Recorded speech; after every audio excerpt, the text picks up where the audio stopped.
Good evening and settle in. Tonight, we're pulling over at the rest stop of history, cutting the engine, and looking back at something we take for granted every single time we fire up the truck and head out onto the asphalt. The American highway system. That endless ribbon of concrete and dreams that stretches from coast to coast, from the Atlantic to the Pacific, from the Canadian border to the Gulf of Mexico. Right now, as you're listening to this, you might be rolling down Interstate 80, watching the white lines tick by like seconds on a clock. Or maybe you're on Interstate 40, that modern descendant of Route 66, hauling freight through the desert night. Perhaps you're northbound on Interstate 95, that great eastern corridor where the trucks never stop flowing and the cities blur together in a stream of lights. Wherever you are, whatever your coordinates, you're traveling on a system that didn't just happen by accident. It was born from necessity, forged from ambition, and built on the backs of dreamers who understood something fundamental about America. We are a nation on the move. But it wasn't always like this. Not by a long shot. Tonight, I want to take you back. Back before the interstate system. Back before Route 66 became the mother road. Back even before the first federal dollar was spent on a single mile of pavement. Back to a time when the roads of America were little more than muddy trails that turned to dust in summer and became impassable bogs every spring. Back to when the idea of driving coast to coast was not an adventure but an impossibility. Back to the beginning, because every great highway starts somewhere. Every journey has an origin point. And the story of the American highway system, the very roads we drive on today, is a story of vision and stubbornness, of politics and practicality, of war and peace, of progress and its price. It's a story that changed this nation forever. It's a story that made your job possible. It's a story that deserves to be told. So pour yourself some coffee, adjust your seat, and let's ride back in time together. Let's trace the birth of the American highway system from its muddy, rutted beginnings to the moment when Interstate 80 stretched unbroken across the continent, and a trucker could haul a load from New York to San Francisco without ever leaving the pavement. This is the story of the roads that made America. Picture this. It's 1905, somewhere in rural Iowa. Spring rains have been falling for 3 days straight, and the roads, if you can even call them that, have transformed into rivers of thick, clinging mud. A farmer stands beside his wagon, which has sunk axle-deep into the mire, his horses straining uselessly against the weight. His corn crop sits rotting in the wagon bed because he can't reach the railroad depot 10 miles away. Those 10 miles might as well be 100. Hell, they might as well be 1,000. This wasn't an isolated incident. This was America. At the turn of the 20th century, the United States had over 2 million miles of rural roads. And out of those 2 million miles, you know how many had any kind of surfacing, any kind of improvement at all? Less than 200,000 miles. That's less than 10%. 90% of America's roads were nothing but dirt tracks that had been there since pioneer days, maintained haphazardly by local farmers who were required to contribute a few days of labor each year as a kind of road tax. These weren't roads in any modern sense. They were paths, wagon trails, the same routes that had been carved out by horses and oxen, now being asked to handle the occasional automobile, which was still a novelty owned only by the wealthy. In dry summer weather, these roads became clouds of choking dust that coated everything and everyone. Horses kicked up such clouds that you couldn't see 50 feet ahead. And then came the rain. Oh, the rain. When it rained, the roads didn't just become muddy. They became what folks called gumbo, a thick, adhesive clay that would swallow wagon wheels and hold them tight. Horses would struggle and strain, sometimes injuring themselves trying to pull free. More than one farmer watched his animals die in the traces, exhausted by the impossible task. The mud was so deep in places that wagons would simply abandon their routes entirely, cutting across fields and private property to find firmer ground, leaving a patchwork of unauthorized tracks across the landscape. And it wasn't just farmers who suffered. The isolation was profound. Small towns and rural communities were cut off from each other for weeks at a time during mud season, which typically ran from March through May. Doctors couldn't reach patients. Children couldn't get to school. Mail didn't arrive. Commerce ground to a halt. America, for all its industrial might and growing cities, was a nation imprisoned by its own roads, held captive by mud and dust, and the simple, brutal fact that nobody had figured out how to build a road that could survive the seasons. Even in the cities, conditions weren't much better. Urban streets were often paved with cobblestones or wooden blocks, which sounds decent until you factor in the reality of horse-based transportation. Tens of thousands of horses worked in every major city, pulling streetcars, delivery wagons, and carriages. And horses, being horses, left behind enormous quantities of manure. One estimate from the time suggested that the horses of New York City alone produced 2.5 million pounds of manure every single day. The streets were filthy, slippery when wet, and filled with a stench that modern Americans simply cannot imagine. The railroad companies didn't care. They had their tracks, their schedules, their monopoly on long-distance transportation. If the roads were impassable, well, that just meant more business for the railroads. Factory owners didn't care much either, as long as workers could walk to the factory gates. The federal government certainly didn't care. Roads were a local matter, always had been, always would be. That was the conventional wisdom. But there were people who did care. People who understood that bad roads weren't just an inconvenience. They were an anchor dragging down the entire nation. They were a barrier to commerce, a threat to public health, and a symbol of everything that was holding rural America in the past while the cities surged forward into the industrial age. Those people were about to start a revolution, and it would begin, improbably, with bicycles. In the 1880s and 1890s, America experienced a bicycle craze that's hard to overstate. The safety bicycle, with its two equal-sized wheels, pneumatic tires, and chain drive, had replaced the dangerous high-wheeled penny farthing, and suddenly cycling was accessible to everyone. By 1890, over 1 million bicycles were being manufactured in America every year. People loved them. They represented freedom, speed, and a kind of democratic mobility that had never existed before. Anyone could afford a bicycle. Anyone could ride one. There was just one problem: those terrible roads.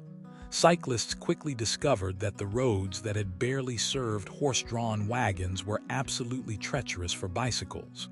The ruts would catch narrow bicycle wheels and throw riders to the ground. The dust choked them. The mud stopped them cold. You could ride a bicycle beautifully on a city street, but venture into the countryside, and you were in for a nightmare.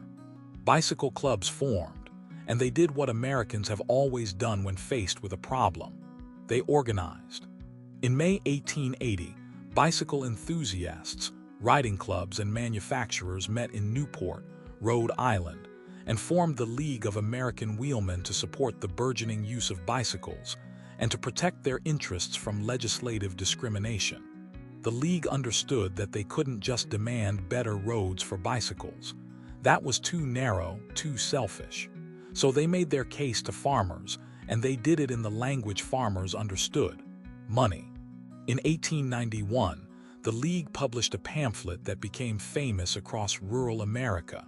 It was called The Gospel of Good Roads, a letter to the American farmer. The gospel made a simple but powerful argument. Farmers, it pointed out, owned and fed at least 2 million more horses than they would actually need if the roads were good. Why? Because it took extra horsepower to pull wagons through mud and over ruts. Every farmer needed spare horses for the bad seasons. Those horses cost money to buy, money to feed, money to house, and money to care for.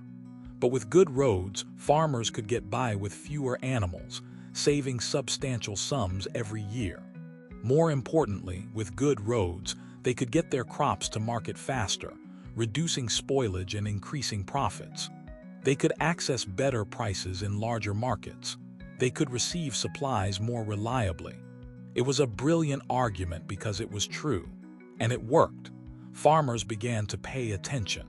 Rural communities started to see that road improvement wasn't just something city cyclists wanted. It was something that would transform rural life.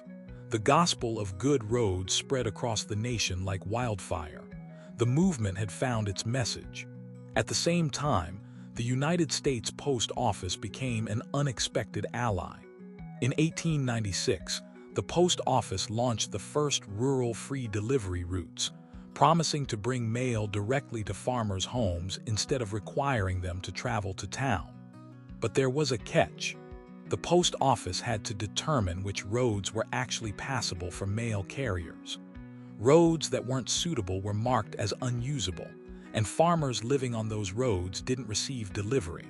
Suddenly, farmers had a powerful new incentive to improve their local roads. If you wanted your mail, you needed a decent road. The League of American Wheelmen, meanwhile, was fighting battles in state legislatures and county courts, demanding that bicyclists have equal rights to road usage. They pushed for the construction of bicycle paths alongside highways. They lobbied for road improvement funds, and they won, slowly but steadily. By the mid-1890s, states were beginning to take roads seriously for the first time. In 1892, a wealthy bicycle and automobile manufacturer named Albert Pope printed thousands of copies of a petition demanding that Congress create a federal agency to promote road construction. He enlisted cyclists across the country to collect signatures. When he finished, he had a scroll 7 feet tall containing 150,000 signatures. Pope rolled it up on a pair of ornate wooden spools and delivered it personally to Congress in 1893. The newspapers called it the Monster Petition, and it made headlines. Congress, never quick to act but always responsive to public pressure, created a tiny federal office called the Office of Road Inquiry. It had a staff of 2 and a minuscule budget. Its job was just to study roads and provide information. It couldn't build anything. It couldn't fund anything. But it was a start. It was the first time the federal government had acknowledged any responsibility for America's roads. And once that door was cracked open, it would never fully close again. The Good Roads movement, as it came to be called, gained momentum through the late 1890s and into the new century. Organizations formed in almost every state. Good Roads conventions were held, drawing hundreds of attendees. Newspapers championed the cause. And then, right around the turn of the century, something happened that changed everything. The automobile arrived. Henry Ford didn't invent the automobile. That honor belongs to Karl Benz in Germany and, independently, to several American inventors, including the Darrieua brothers. But Ford did something more important than inventing it. In 1908, he figured out how to make it affordable. The Model T cost $850 when it debuted, which was still a lot of money, but it was within reach of middle-class Americans. And Ford kept improving his assembly line, driving the price down year after year until by the early 1920s, you could buy a Model T for less than $300. Suddenly, car ownership wasn't just for the rich. It was for everyone, and everyone wanted one. By 1920, there were 9 million cars on American roads. By 1930, there were 26 million. The transformation was breathtaking. A nation that had moved at the speed of a horse was suddenly moving at 30, 40, 50 miles per hour. But the roads hadn't caught up. Those same muddy tracks that had plagued farmers and frustrated cyclists were now being asked to handle thousands of automobiles.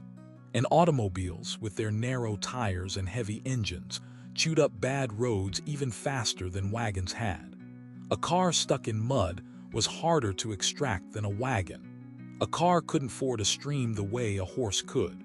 Early automobile owners found themselves dealing with constant breakdowns, punctured tires, broken axles, and the maddening inability to complete even short trips without incident. This created a perfect storm of pressure for road improvement. Farmers wanted better roads to reach markets. The post office needed better roads for mail delivery. Cyclists wanted better roads for recreation. And now, automobile owners, who tended to be wealthier and more politically connected than any of the other groups, wanted better roads with an urgency that couldn't be ignored. The automobile manufacturers understood this perfectly. They knew that if roads remained terrible, car sales would stagnate. People wouldn't buy cars if they couldn't reliably use them.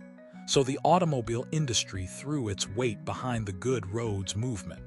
The American Automobile Association, founded in 1902, became one of the most vocal advocates for road improvement, joining forces with the League of American Wheelmen and Farm Organizations.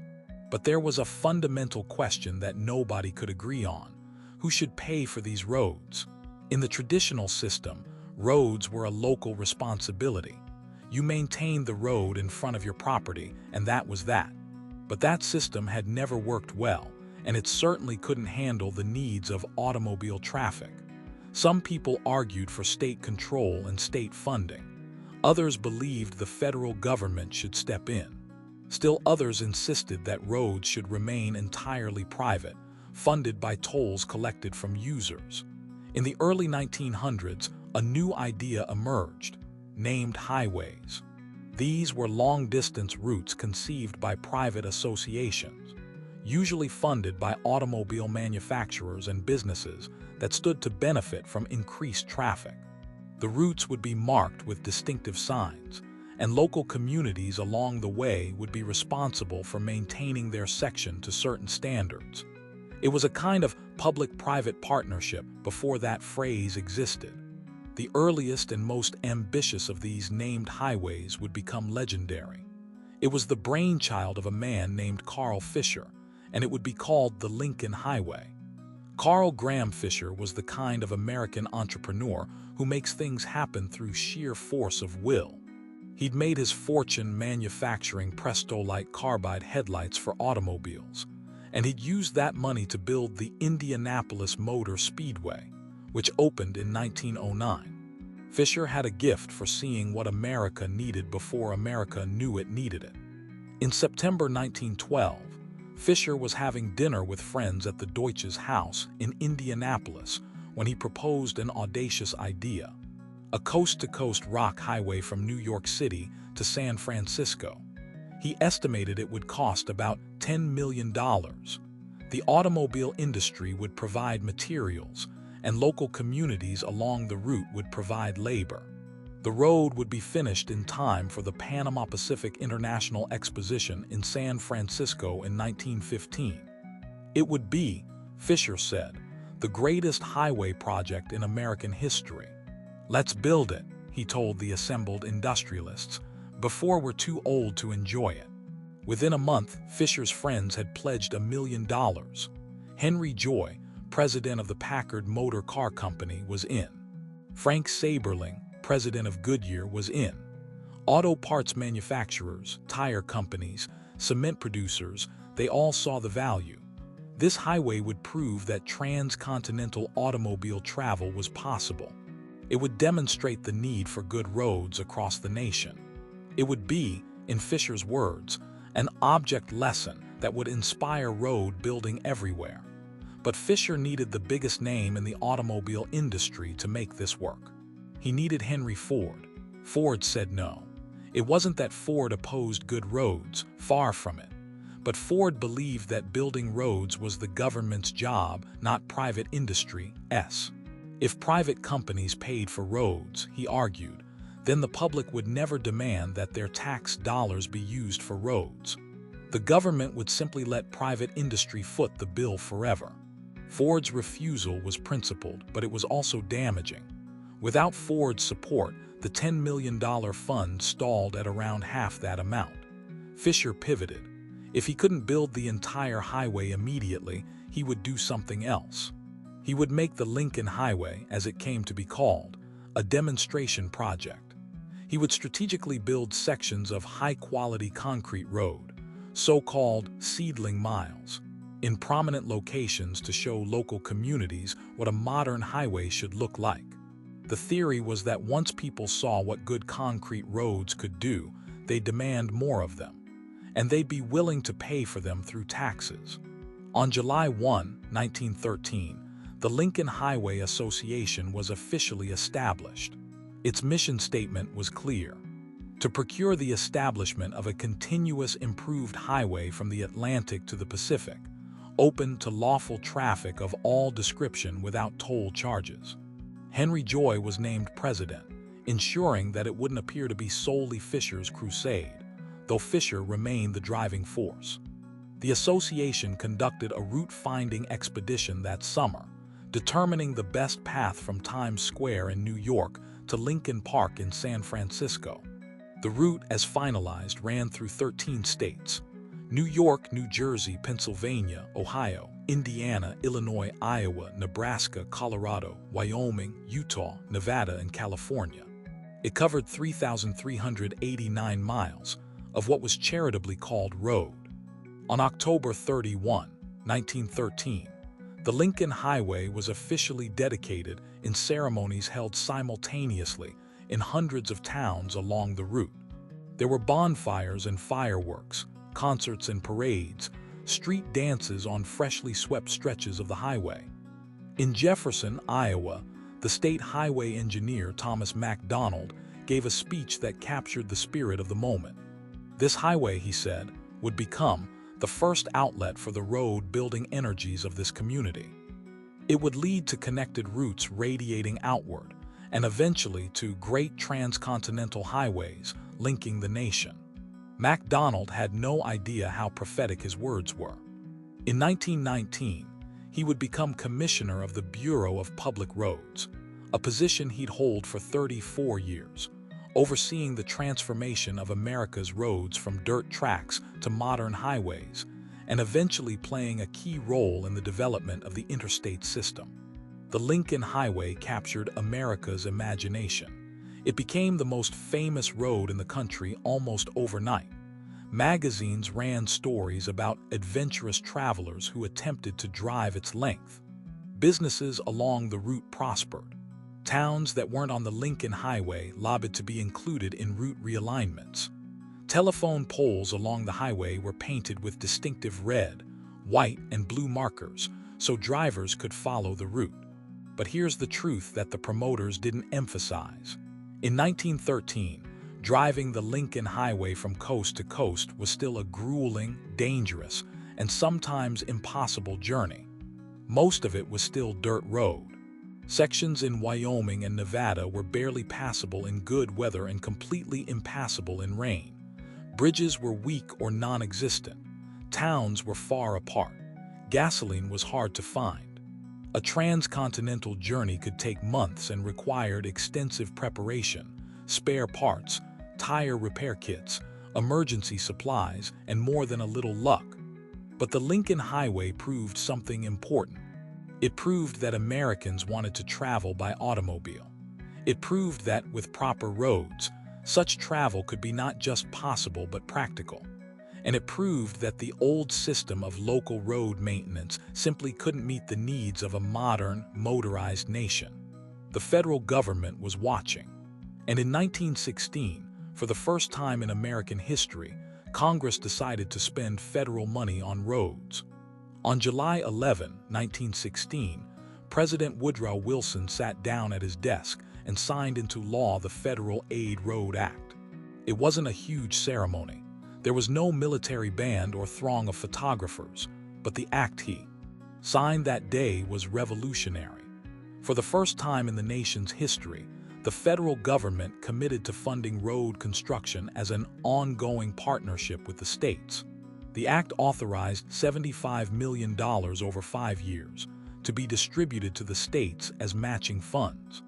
The federal government would pay up to 50% of the cost of road projects, but only if states met certain requirements. They had to establish state highway departments. They had to submit plans for federal approval. They had to ensure that roads built with federal aid would be properly maintained. And crucially, all federally aided roads had to be free from tolls of all kinds. The money was apportioned to states based on three factors: land area, population, and the mileage of rural post roads. This formula was designed to help Western states, which had vast territories and small populations but desperately needed better roads. It also tied road funding explicitly to mail delivery, reinforcing the post office's role in the good roads movement. $75 million sounds modest today, but in 1916 it was a significant sum. More importantly, it established a precedent. The federal government was now in the road business. There would be no going back. States scrambled to comply. By 1917, every state in the Union had created a highway agency to administer the federal funds. Engineers were hired. Plans were drawn up. Surveys were conducted. The machinery of modern road building was being assembled. And then World War I intervened. The demands of the war effort consumed resources and manpower. Road construction ground to a halt as men, materials, and money were diverted to the military. The Federal Aid Road Act, despite its promise, couldn't be fully implemented during wartime. When the war ended in November 1918, America's roads were in worse shape than ever. Trucks had been driven hard for military purposes. Traffic had increased, but maintenance and new construction had been deferred. The country was ready for a grand demonstration of what modern roads and modern vehicles could do. And the U.S. Army was about to provide exactly that.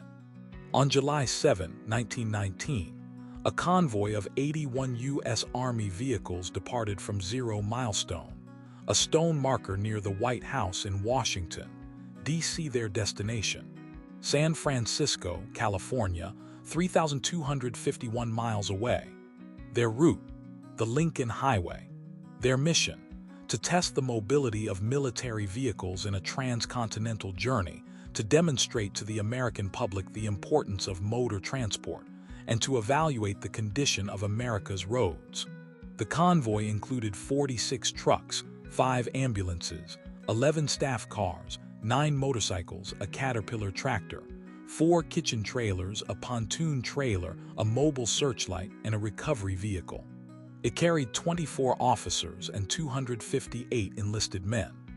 Among the official observers was a 28-year-old lieutenant colonel named Dwight David Eisenhower, fresh from commanding a tank training center during the war and looking for a little adventure in peacetime. Eisenhower would later say he joined the convoy partly for a lark and partly to learn. He learned more than he bargained for. The convoy's journey was an ordeal from beginning to end. They averaged 6 miles per hour. They traveled about 58 miles per day. They broke or repaired 88 wooden bridges, most of them in Wyoming. They logged 230 accidents of various kinds. From Illinois through Nevada, they encountered virtually no pavement at all. The roads varied, in Eisenhower's words, from average to non-existent.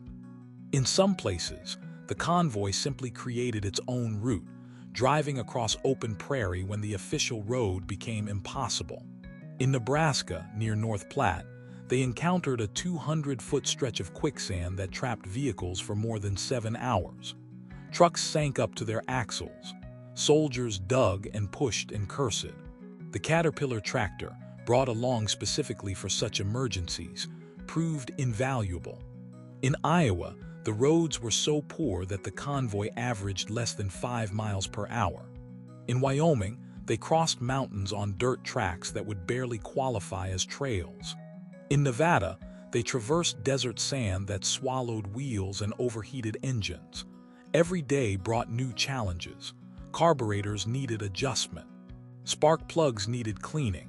Brake bands needed tightening. Tires punctured constantly. And always there was the dust, the mud, the heat, the breakdowns. The convoy was preceded by a publicity officer who traveled one day ahead to arrange for the main body's arrival.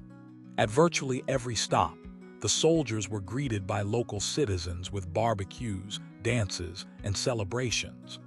Over the course of the journey, an estimated 3,250,000 Americans witnessed the convoy passing through. It was the largest public demonstration of motor transportation in history. Lieutenant Colonel Eisenhower, as an official observer, was tasked with writing a report on the journey. His November 3, 1919 report to the Chief of the Motor Transport Corps is a fascinating document. It's partly a technical assessment of the vehicles, partly an evaluation of personnel and training, but mostly it's a detailed indictment of America's roads. Eisenhower divided his observations by state. Indiana, he noted, had some good roads but also terrible ones. Illinois started on dirt, and practically no more pavement was encountered until reaching California. In Ohio, he found some acceptable roads but noted that many formerly good roads had been allowed to deteriorate without maintenance. Iowa was consistently bad. Nebraska was worse. Wyoming was nearly impassable in places. Utah's roads, he wrote, were one of the worst in the transcontinental road. His conclusion was blunt. Extended trips by trucks through the middle western part of the United States are impracticable until the roads are improved. He recommended a comprehensive program of road construction and maintenance. He advocated for concrete highways on main routes. He called for federal coordination and national standards. The convoy reached San Francisco on September 6, 1919, 62 days after departing Washington. 90% of the vehicles that started were still running. It had been, in Eisenhower's words, a genuine adventure. But it had also been a revelation. America's roads were utterly inadequate for modern motor transportation. Something had to be done. Eisenhower never forgot that journey. 37 years later, as President of the United States, he would sign the Federal Aid Highway Act of 1956, creating the Interstate highway system. The seeds planted on that dusty, grueling trek across America in 1919 would eventually bear fruit in the form of 46,000 miles of modern superhighway. But that's getting ahead of the story. First, the federal government had to figure out how to actually build a national road system. And that would require a new approach, a new law, and a new vision for what American highways could be. The Federal Aid Road Act of 1916 had expired during World War I without accomplishing much. In 1921, Congress passed a new law, the Federal Aid Highway Act of 1921, also known as the Phipps Act. This law built on the foundation of the 1916 Act, but added crucial new elements. First, it allocated $75 million annually for road construction, the same amount as before, but on an annual basis rather than spread over 5 years. Second, and more importantly, it directed that federal money should be spent on creating a connected national system of highways, not just on improving isolated roads. Each state was required to designate up to 7% of its road mileage as part of this system, and federal funds could only be used on roads within that system. This was a fundamental shift. For the first time, the federal government was thinking systematically about roads, not just handing out money for local improvements. The 1921 Act required states to work together, to connect their road systems at state borders, to create routes that made sense regionally and nationally. The man tasked with implementing this vision was Thomas MacDonald, who had given that speech at the Lincoln Highway dedication in Iowa back in 1913. In 1919, MacDonald left his position as Iowa's state highway engineer to become chief of the U.S. Bureau of Public Roads, the successor agency to the old Office of Road Inquiry. He would hold this position for 34 years, becoming the most influential highway administrator in American history. MacDonald was a pragmatist. He understood that the federal government couldn't simply dictate what roads would be built. The Constitution didn't explicitly grant Congress that power, and states jealously guarded their authority. But MacDonald also understood that coordination was essential. So he worked with state highway departments, building relationships, sharing engineering expertise, and gradually creating a national vision through cooperation rather than coercion. One of MacDonald's first priorities was dealing with the chaos of named highways. By the early 1920s, there were dozens of named trails crisscrossing the country. The Lincoln Highway, the Dixie Highway, the National Old Trails Road, the Yellowstone Trail, the Pikes Peak Ocean-to-Ocean Highway, and many, many more. Each had its own association, its own promotional materials, and its own marking system. Telephone poles in some areas were painted with so many colored bands representing different highways that they looked like barber poles. It was confusing, it was inefficient, and it made coordinated planning impossible. In 1925, MacDonald and the American Association of State Highway Officials, AASHO, developed a solution, a numbered system. Instead of names, highways would have numbers. The system would be logical and consistent. Major east-west routes would be numbered in multiples of 10, from US 10 in the north to US 90 in the south. Major north-south routes would end in 1 or 5, from US 1 on the east coast to US 101 on the west coast. 3-digit numbers would be used for branch routes and spurs. On November 11, 1926, the American Association of State Highway Officials formally approved the United States numbered highway system. Standardized shield-shaped signs would mark the routes. All the old named highways would be absorbed into the new numbered system. The Lincoln Highway, for example, became US Route 30 for much of its length. The Dixie Highway became parts of US 25, 31, and 41. The numbered system was an instant success. Travelers could navigate by number instead of trying to follow colored bands on telephone poles. State highway departments could coordinate their construction plans. The Bureau of Public Roads could distribute federal money more effectively. And the American public, which had grown accustomed to cross-country automobile travel thanks to the named highways, now had a reliable system for planning trips. One of the most famous routes created in 1926 would become an American icon. It was designated US Route 66, and it would be known as the Mother Road. The man who pushed hardest for the route that became US 66 was Cyrus Avery, a businessman from Tulsa, Oklahoma. Avery served on the committee that designed the numbered highway system, and he had a vision. A diagonal route connecting Chicago to Los Angeles through the middle of the country, serving the small towns and rural communities that the northern routes bypassed. The route Avery proposed didn't follow the straightest path.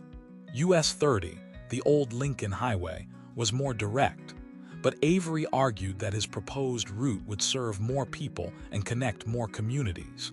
It would run through Illinois, Missouri, Kansas, just 13 miles in the southeast corner, Oklahoma, Texas, New Mexico, Arizona, and California. It would link Chicago's industrial might with Los Angeles' growing port and boom economy. And most importantly, it would bring prosperity to the small towns along the way.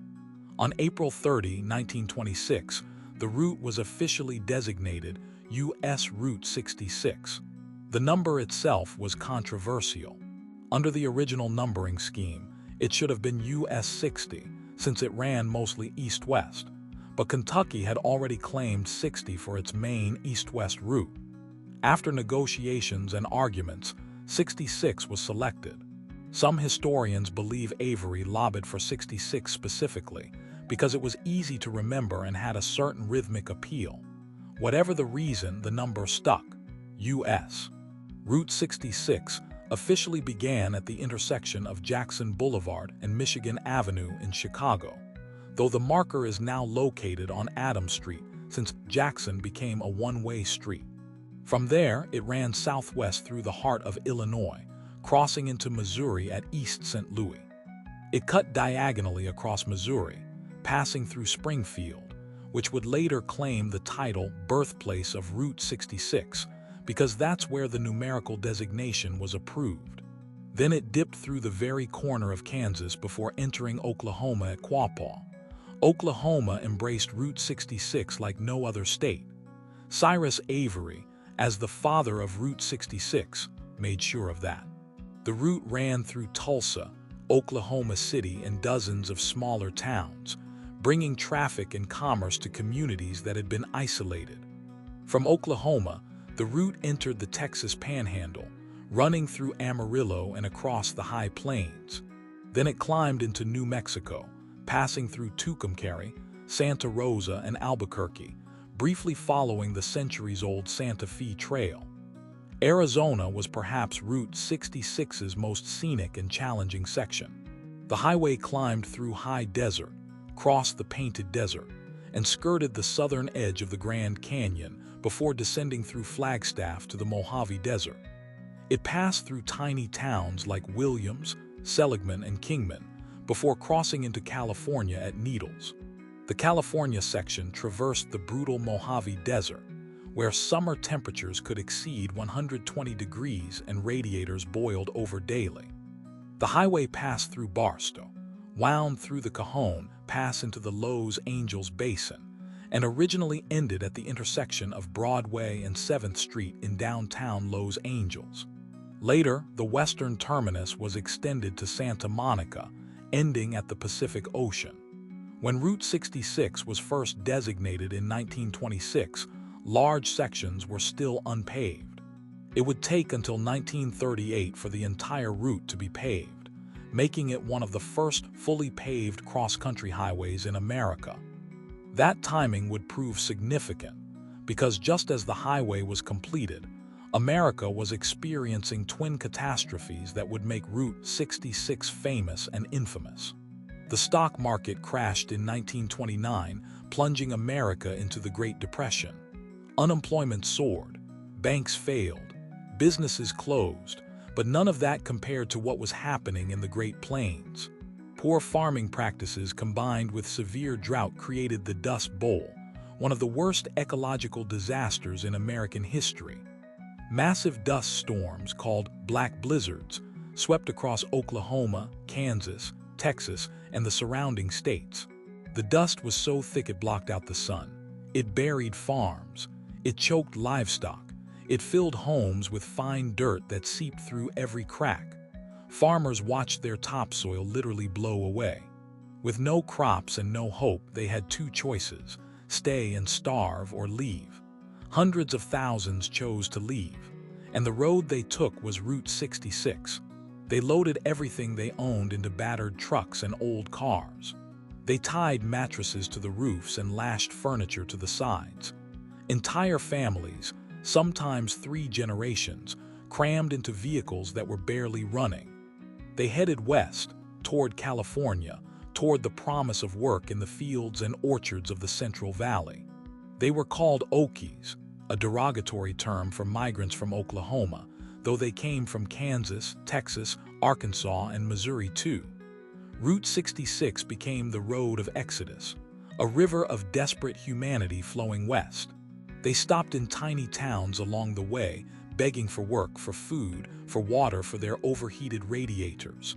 Some towns welcomed them. Others erected barriers and hired guards to turn them away. The journey was hard. Vehicles broke down constantly. Tires blew out on the hot pavement. Families ran out of money and became stranded. Children died by the roadside and were buried in unmarked graves. The writer John Steinbeck documented this migration in his 1939 novel, The Grapes of Wrath, which won the Pulitzer Prize and became one of the most important American novels of the 20th century. Steinbeck followed Route 66 himself, interviewing migrants and workers, witnessing the suffering and the resilience. In the novel, he wrote, "Highway 66 is the main migrant road. 66, the long concrete path across the country, waving gently up and down on the map, from Mississippi to Bakersfield over the red lands and the gray lands, twisting up into the mountains, crossing the divide and down into the bright and terrible desert, and across the desert to the mountains again, and into the rich California valleys. 66 is the path of a people in flight." He called it the Mother Road, the road of flight. The term stuck. Route 66 became the Mother Road, a name that carried both affection and pain. It was the road of dreams for those who sought a better life. It was the road of desperation for those who had no other choice. World War II brought different traffic to Route 66. The highway became a crucial supply route, moving military equipment and troops to the West Coast for deployment to the Pacific Theater. Defense industries sprang up in cities along the route. Small towns boomed with war production. Gas stations, restaurants, and motor courts proliferated to serve the increased traffic. After the war, Route 66 entered its golden age. Post-war prosperity meant Americans had money to spend and gas to burn. The automobile became not just transportation, but a symbol of freedom and the American dream. Families took road trips, exploring the country from the comfort of their cars. Route 66, with its scenic vistas and roadside attractions, became the archetypal American highway. Entrepreneurs along the route understood what travelers wanted. They wanted predictability and novelty in equal measure. Chain restaurants and motels offered familiar service and quality wherever you stopped. McDonald's, which opened its first location in San Bernardino, California, near Route 66, perfected the fast food model. Holiday Inn, founded in 1952, created the modern motel chain. But travelers also wanted quirky attractions and local flavor. Route 66 delivered.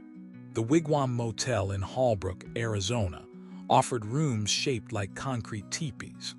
The Blue Whale of Catoosa, Oklahoma, was an 80-foot concrete whale built by a retired zookeeper for his wife. Cadillac Ranch near Amarillo, Texas, featured 10 Cadillacs buried nose down in a field. Gas stations shaped like Art Deco monuments, diners with neon signs that glowed like beacons in the desert night, Burma Shave signs offering rhyming advertisements every few miles. All of it became part of the Route 66 experience. In 1946, Bobby Troup wrote a song called "Get Your Kicks on Route 66." Nat King Cole recorded it, and it became a hit. The lyrics named Czech towns along the route. If you ever plan to motor west, travel my way, take the highway that's the best. Get your kicks on Route 66. St. Louis, Joplin, Missouri, and Oklahoma City is mighty pretty. You'll see Amarillo/Gallup, New Mexico, Flagstaff, Arizona. Don't forget Winona/Kingman, Barstow, San Bernardino. From 1960 to 1964, a television series called Route 66 followed two young men driving a Corvette across America, having adventures and helping people. The show was shot on location and introduced millions of Americans to the landscapes and communities along the highway. Route 66 wasn't just a road anymore. It was an idea, a symbol, a promise of adventure and the open road. But even as Route 66 reached its cultural peak, forces were already in motion that would lead to its demise. A new kind of highway was being planned, a system that would make Route 66 and all the old highways obsolete. And the man who would champion it had learned its necessity on a dusty, grueling journey across America 40 years earlier. President Dwight Eisenhower was about to give America the interstate system. When World War II ended in 1945, Dwight Eisenhower was Supreme Commander of Allied forces in Europe, arguably the most famous and respected military leader in the world. Before the war ended, his forces advanced through Germany, and Eisenhower had the opportunity to see something that impressed him greatly: the German Autobahn system. The Autobahn, built by the Nazi regime in the 1930s, was unlike any highway system Eisenhower had seen. The roads were wide, with multiple lanes in each direction. They were divided, with median strips separating opposing traffic. They had gentle curves and grades designed for sustained high speeds. There were no traffic lights, no railroad crossings, no driveways leading to private property. The Autobahn was built for one purpose: to move traffic quickly and efficiently over long distances. Eisenhower later wrote, "The old convoy had started me thinking about good, two-lane highways, but Germany had made me see the wisdom of broader ribbons across land. The Autobahn had been designed partly for military purposes. In a time of war, it could be used to move troops and equipment rapidly across the country. Some sections could even serve as emergency landing strips for aircraft, but it also had enormous civilian and economic value. German industry relied on the Autobahn for the distribution of goods. German citizens used it for travel. It was a system that served both military and civilian needs seamlessly. Eisenhower understood that America needed something similar. The 1919 motor convoy had shown him how inadequate American roads were for military movement. World War II had reinforced that lesson. During the war, the military had struggled to move equipment across the country. Railroads were stretched to capacity. Existing highways were congested and inadequate. Port cities needed better connections to inland factories and military bases. But Eisenhower also saw the civilian benefits. A modern highway system would boost the economy by facilitating commerce. It would improve safety by eliminating dangerous intersections and separating opposing traffic. It would reduce travel times and fuel consumption. It would connect the nation in ways that had never been possible before. When Eisenhower became president in January 1953, he made a national highway system one of his top priorities. But the road from vision to reality would prove to be politically complicated. The idea of an interstate highway system wasn't new. As far back as 1938, President Franklin Roosevelt had been interested in a system of toll roads connecting major cities. The Bureau of Public Roads produced a report called Toll Roads and Free Roads that examined the feasibility of such a system. The report concluded that a toll-based approach wasn't practical, especially in rural areas where traffic volumes wouldn't generate enough revenue. Instead, it proposed a system of toll-free highways funded by federal gasoline taxes.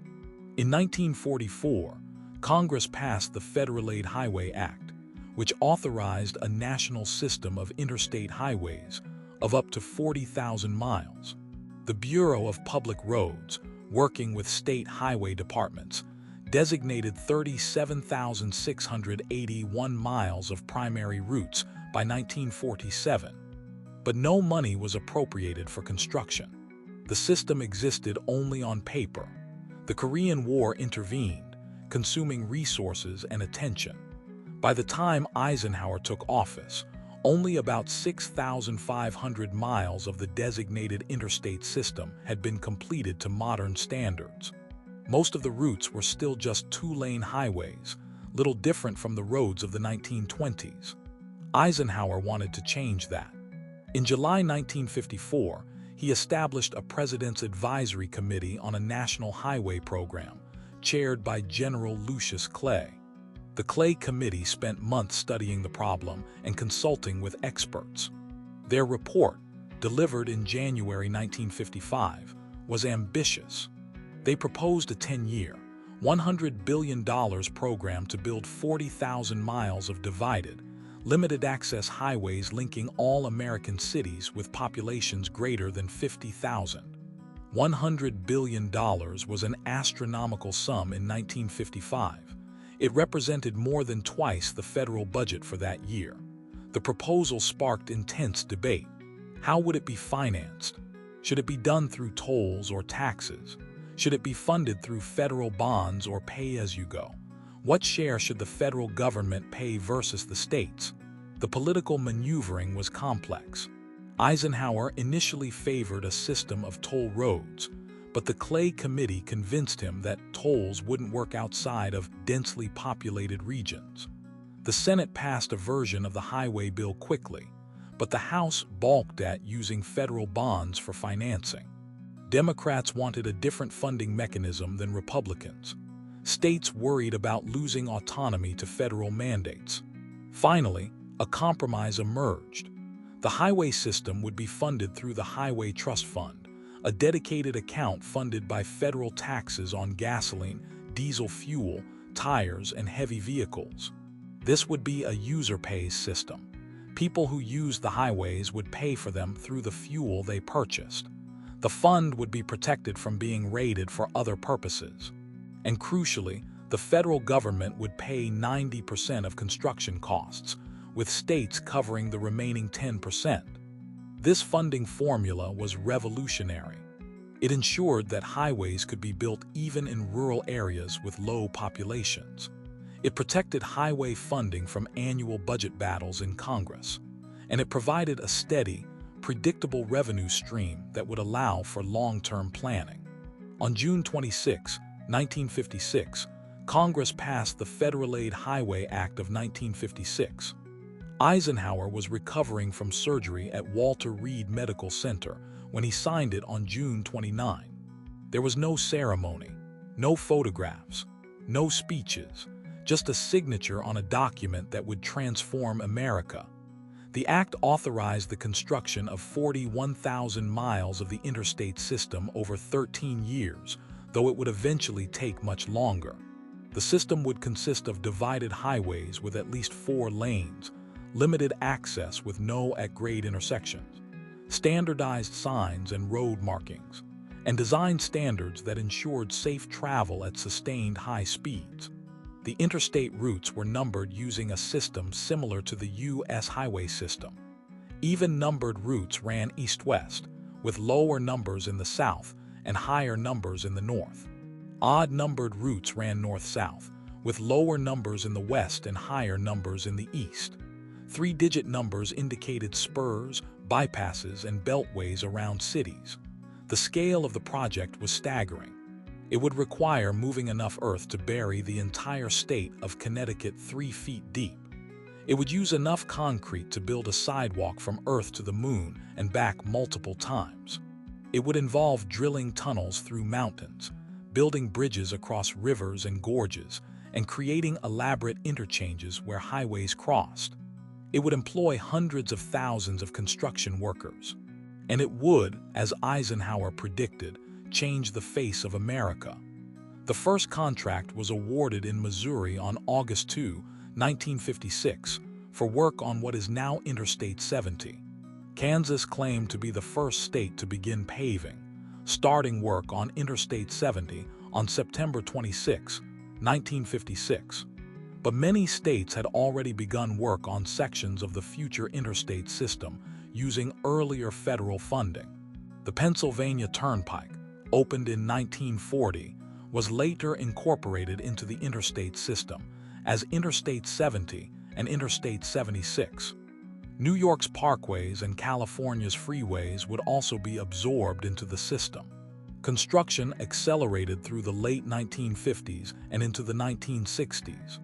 State highway departments hired engineers, purchased right-of-way, and let contracts to construction companies. In rural areas, the work was relatively straightforward, though expensive.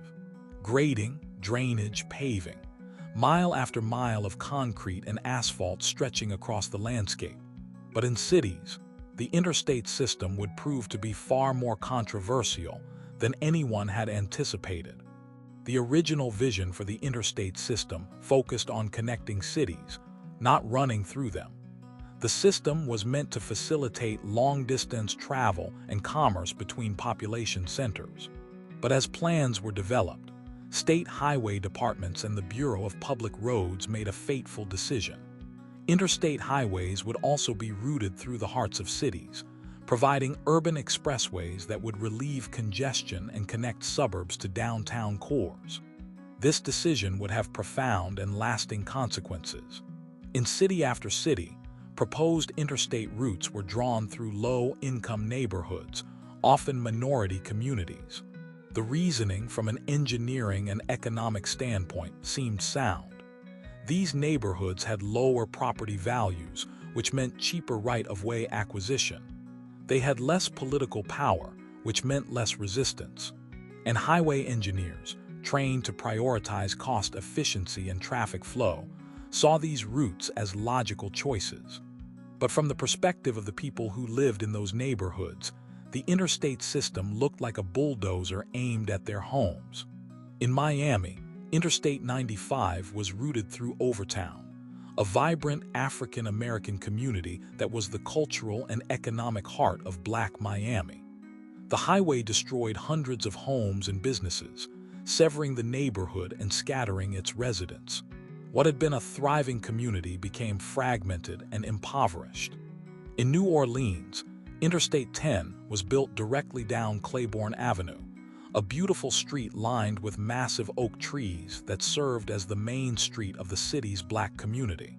The trees were uprooted, 500 homes were demolished, and the highway's elevated structure cast a permanent shadow over what remained. The community never recovered. In Syracuse, New York, Interstate 81 was routed through the 15th Ward, a predominantly Black neighborhood.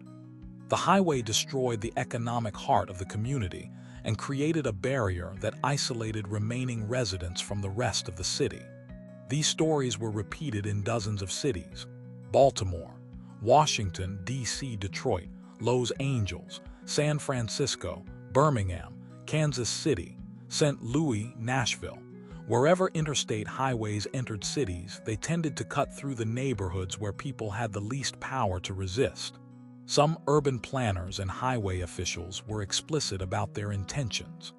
A former federal highway official later admitted in a 1972 interview that urban interstates gave city officials a good opportunity to get rid of the local end town. While not all highway routing was motivated by racism, the systems and methodologies used, which prioritized cost efficiency above all else, inevitably directed highways through poor neighborhoods where land was cheap and political resistance was weak. The impact went beyond immediate displacement. Highways created barriers that divided communities. Children couldn't safely walk to school. Churchgoers were cut off from their congregations. Businesses lost customers. Property values plummeted. The social fabric that held neighborhoods together was torn apart, and it wasn't just minority communities that suffered. Highways destroyed historic districts, obliterated parks, and created concrete barriers between neighborhoods across the country. The interstate system, for all its benefits to long-distance travel and commerce, came at an enormous cost to urban America. By the 1960s, resistance was mounting. San Francisco saw some of the earliest organized opposition. In 1959, the San Francisco Board of Supervisors held a public hearing on the proposed freeway system and was met with overwhelming opposition. Protesters carried signs reading, "Remember when we lived in San Francisco, not a parking lot," and "Freeways destroy cities." The Board of Supervisors voted to halt construction on several proposed routes, leaving the Embarcadero Freeway and the Central Freeway as permanent fragments of an incomplete network. Other cities followed San Francisco's lead. New Orleans, Washington, D.C., Baltimore, and New York all saw freeway revolts, where organized citizens successfully blocked or rerouted proposed interstate highways. Congress responded in 1962 with the Federal Aid Highway Act, which required urban areas to develop comprehensive transportation plans and gave communities more input into highway routing decisions. But by then, much of the damage was done. Hundreds of urban neighborhoods had been destroyed. Communities had been scattered. Cities had been carved into fragments separated by concrete walls. The interstate system, which had been sold as progress, as modernization, as the solution to America's transportation needs, had revealed a darker side. It was a system that connected the nation but divided its cities. It facilitated commerce but destroyed communities. It made some lives easier while making others much harder. Despite its controversies, the interstate system transformed American life in ways both obvious and subtle. The economic impact alone was staggering. Every dollar spent on interstate construction generated an estimated $6 in economic activity. But that's an abstract number. Let's talk about what it really meant. For truckers, the interstate system was revolutionary. Before the interstates, long-haul trucking was a tough, slow business. You drove on two-lane highways through every small town, stopping at every traffic light, navigating around local traffic, dealing with poorly maintained roads. A trip from New York to Los Angeles could take 2 weeks. With the interstate system, that same trip took 3 or 4 days. Suddenly, trucking became faster and more reliable than rail for many types of freight. The trucking industry exploded. Companies like Arkansas-based J.B. Hunt and California-based Yellow Freight grew into giants. Entire industries reorganized their logistics around truck transportation. Manufacturing plants no longer needed to be located near rail lines or ports. They could be anywhere near an interstate exit, receiving materials and shipping products by truck. This shifted economic power in America. Southern states, which had been economically behind the North for a century, suddenly had an advantage. They had lower labor costs and, with the interstates, good transportation connections. Manufacturing moved south and west. Tennessee, North Carolina, Georgia, Arkansas, they all became manufacturing powerhouses. Memphis became a logistics hub. Atlanta became the economic capital of the South. The interstate system also enabled the rise of just-in-time manufacturing and the big-box retail model. Walmart, founded in 1962 in Rogers, Arkansas, built its business strategy around efficient distribution using interstate highways. They located stores in small towns that had been underserved by traditional retailers, supplied them from central warehouses via truck, and offered low prices through economies of scale. The interstate system made that model possible.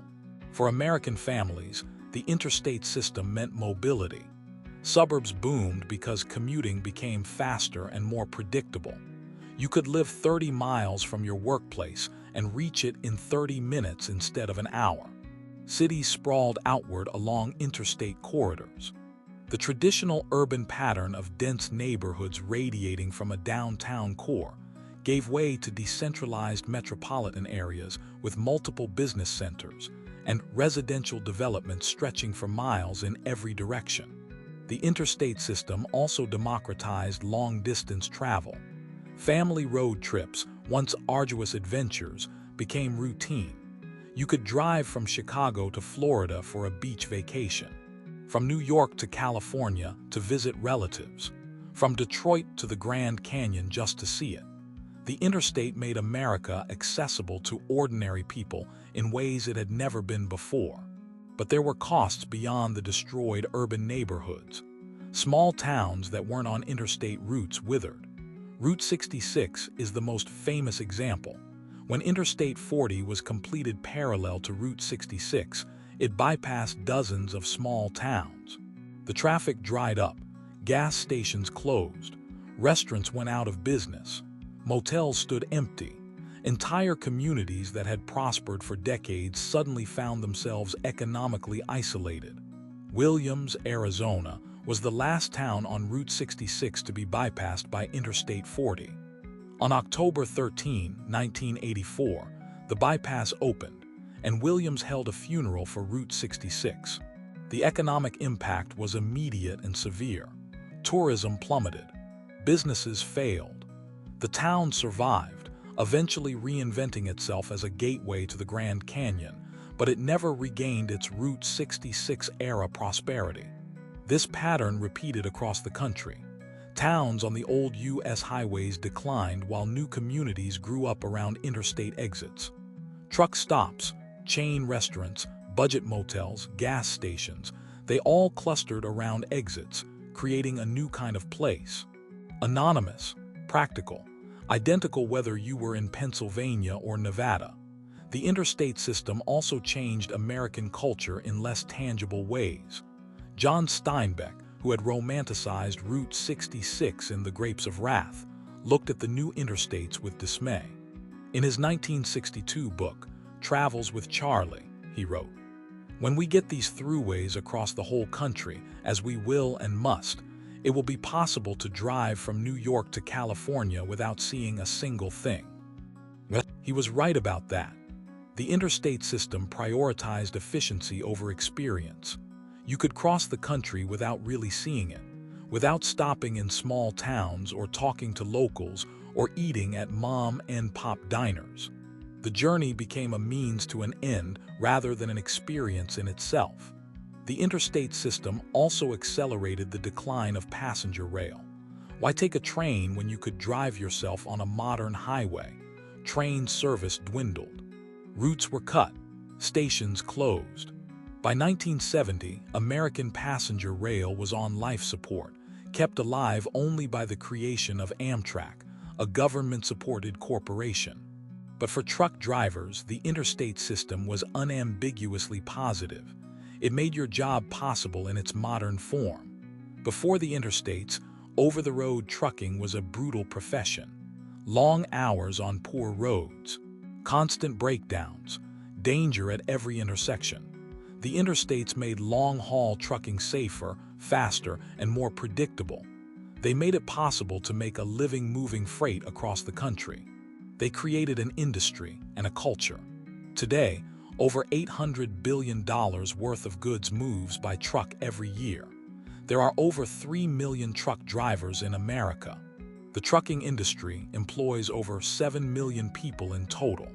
And all of it depends on the interstate system that Eisenhower championed and that the American people built. By 1974, Nebraska became the first state to complete all of its mainline interstate routes. Other states followed over the next 2 decades. The last section of the original interstate system wasn't completed until 1992, when Interstate 90 was finished near Wallace, Idaho. The system had taken 36 years to build, far longer than the original 13-year projection, and had cost $114 billion, though that figure doesn't account for ongoing maintenance and expansion. But it was done. From coast to coast, from border to border, America was connected by 46,876 miles of modern interstate highway. You could drive from Boston to San Diego, from Seattle to Miami, from Billings to Brownsville, on divided, limited-access highways with standardized signs and rest areas at regular intervals. The interstate system had achieved what Carl Fisher dreamed of with the Lincoln Highway, what Cyrus Avery hoped for with Route 66, and what Dwight Eisenhower understood was necessary for America's future. It had created a truly national transportation network. On October 13, 1984, something symbolic happened in Williams, Arizona. Interstate 40 opened its final bypass, routing traffic around Williams and completing the last link in the interstate parallel to old Route 66. Bobby Troup, who had written "Get Your Kicks on Route 66" nearly 40 years earlier, was there for a dedication ceremony. He cut a ribbon, and just like that, Route 66 was officially obsolete. Actually, the official end came a little later. On June 27, 1985, the American Association of State Highway and Transportation Officials voted to remove U.S. Route 66 from the U.S. highway system. The route was decertified. Highway signs bearing the 66 shield were taken down. On maps published by government agencies and auto clubs, Route 66 disappeared. Towns along the old highway panicked. For 60 years, their economies had depended on Route 66 traffic. Now that traffic was bypassed, routed onto the interstate where drivers could travel at 70 miles per hour without stopping. Why would anyone take the old road? Many businesses closed. Motels went bankrupt. Gas stations shut down. The wigwam villages, those iconic teepee-shaped motels, mostly closed, though a couple survived. Countless diners, souvenir shops, and auto courts simply vanished. Buildings were abandoned and fell into ruin. Route 66 became a ghost road, a fading memory of how Americans used to travel. But something unexpected happened. Even as Route 66 died officially, it began to live again in memory and nostalgia. People remembered what they'd lost: the quirky roadside attractions, the friendly small-town cafes where the waitress knew everyone's name, the sense of adventure and discovery that came from taking the old roads through the countryside instead of blasting past on the interstate. In Seligman, Arizona, a barber named Angel Delgadillo watched his town die when Interstate 40 bypassed it in 1978. But Delgadillo refused to give up. In 1987, he founded the historic Route 66 Association of Arizona and began advocating for the preservation and promotion of the old highway. He convinced state officials to mark Route 66 with historic Route 66 signs, even though it was no longer an official highway. He reached out to other communities along the route and encouraged them to embrace their Route 66 heritage. Other states followed Arizona's lead. Historic Route 66 associations formed in every state along the route. Preservation efforts began. Old motels and cafes were restored. Museums opened dedicated to Route 66 history. The highway that had been killed by the interstate system was resurrected as a tourist attraction and a symbol of America's past. In 1999, the National Park Service created the Route 66 Corridor Preservation Program to document and preserve the historic road. Towns began promoting themselves as Route 66 destinations. Travelers from around the world, especially from Europe and Japan, came to America specifically to drive old Route 66, to experience a piece of what they saw as authentic American culture. Today, most of old Route 66 still exists. Some sections are interstate frontage roads. Some are state highways with different numbers. Some are city streets. Some are abandoned and crumbling. But with patience and a good map, you can drive much of the original route, seeing the old alignments, the vintage signs, the restored motels and cafes, and the roadside attractions that have been preserved or rebuilt. Route 66 has become something it never was in its heyday, a destination rather than a route. People don't drive it to get somewhere. They drive it to experience it, to connect with history, to see an older America before the interstate system made every place feel the same. The story of Route 66's death and resurrection is a microcosm of what happened across America with the interstate system. We gained efficiency and speed and economic growth. We lost character and community and local flavor. The question of whether it was worth it doesn't have a simple answer. For truck drivers hauling freight across the country, the interstate system is an unqualified blessing. For small towns that died when the interstate passed them by, it's a tragedy. For American culture, it's complicated.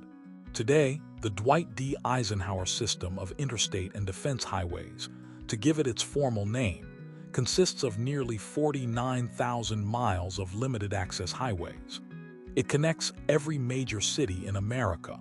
It carries about 25% of all vehicle miles traveled in the United States, despite representing only about 1–2% of total road mileage. Over 11 million trucks use the interstate system every day, moving $14 trillion worth of goods annually. The economic impact is difficult to calculate precisely, but estimates suggest the interstate system has added hundreds of billions of dollars to American GDP. It has enabled just-in-time manufacturing, big-box retail, rapid delivery services, and the modern logistics industry. It has made suburban living practical for tens of millions of families. It has connected remote areas to national markets. It has, in short, done exactly what Eisenhower predicted it would do. But the costs, both financial and social, have been enormous. Construction of the interstate system cost $114 billion in nominal dollars, equivalent to roughly $600 billion today. Maintenance and improvements have cost hundreds of billions more. Every year, federal and state governments spend over $20 billion maintaining the interstate system, repaving roads, replacing bridges, upgrading interchanges, and expanding capacity. The social costs are harder to quantify but no less real.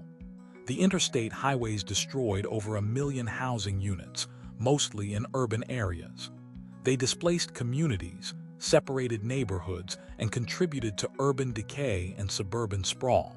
Studies have shown that minority communities bore a disproportionate share of these costs, with interstate construction often deliberately routed through Black and Latino neighborhoods.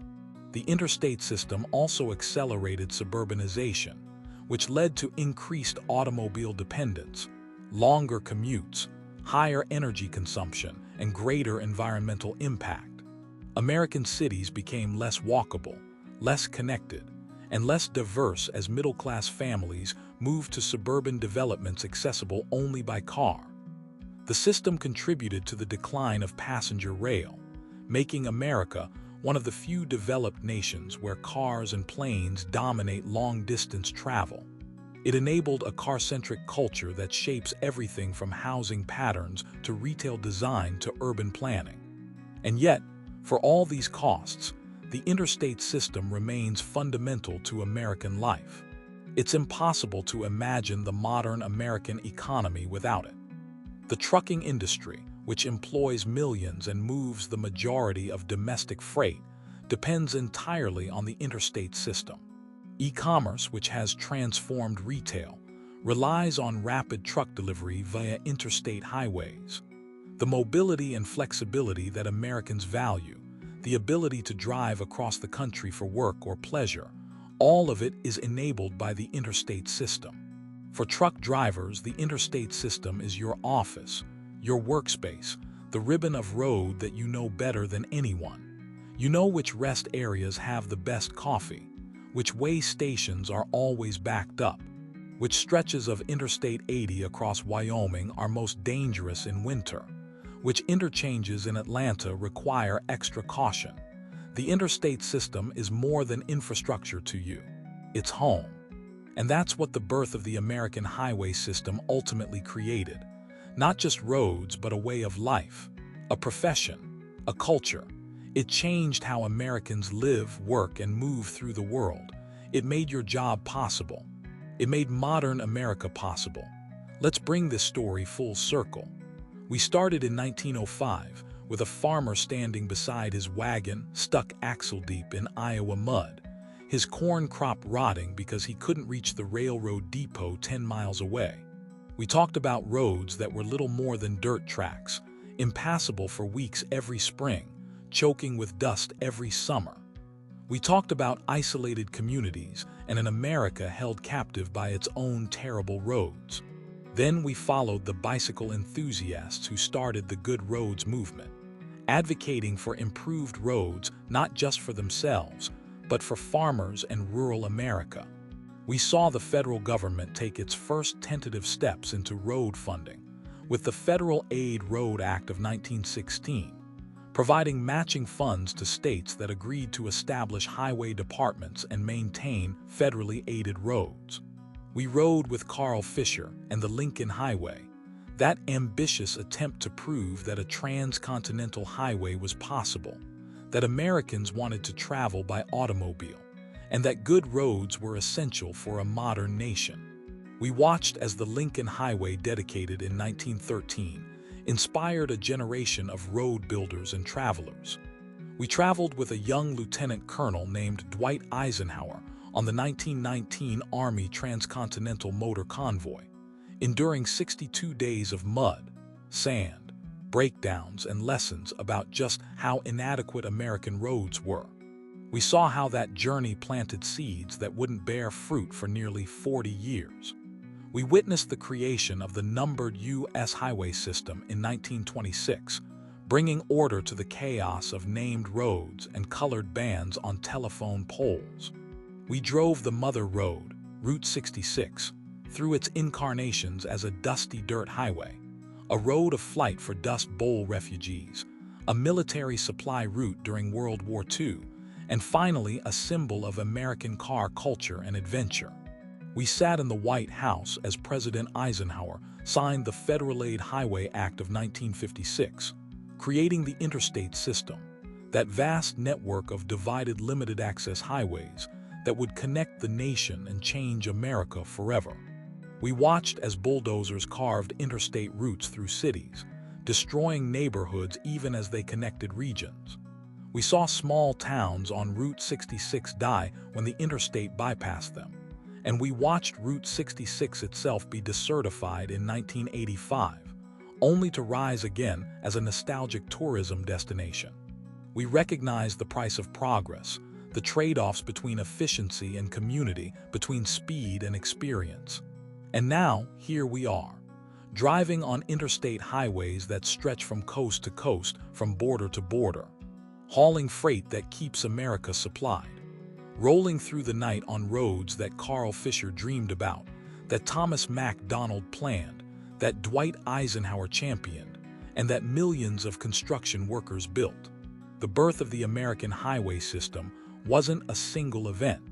It was a decades-long process driven by cyclists and farmers, automobile manufacturers and federal bureaucrats, state engineers and presidents, visionaries and pragmatists. It was driven by necessity and ambition, by economic pressure and military needs, by Americans' fundamental desire to move, to go, to see what's over the next hill. It created the world you drive through every day.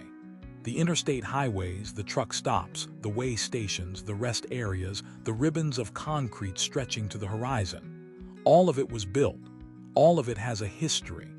And that history begins with muddy Iowa farm roads and ends, for now with you, rolling down the interstate, hauling a load, making a living on the roads that America built. This is where we came from. This is how we got here. This is the birth of the American highway system. It's late now. Maybe you've been listening to this whole story in one sitting, watching the white lines tick by, the mile markers counting down. Or maybe you've been listening in pieces, a little bit each night over several trips. Either way, we've covered a lot of ground tonight.